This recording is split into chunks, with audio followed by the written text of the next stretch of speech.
Pag pinapausukan, wag nang iiyak ha. Masakit ba? Ang pagpausok?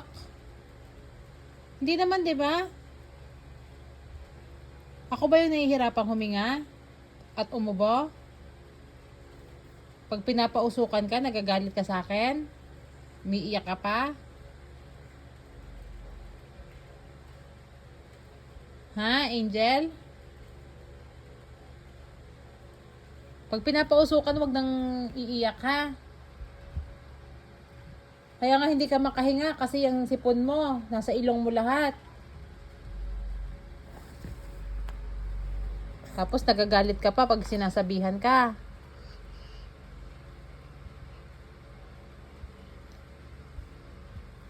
Pag pinapausukan ha, hindi na iiyak ha. Angel ha. Huwag nang iiyak.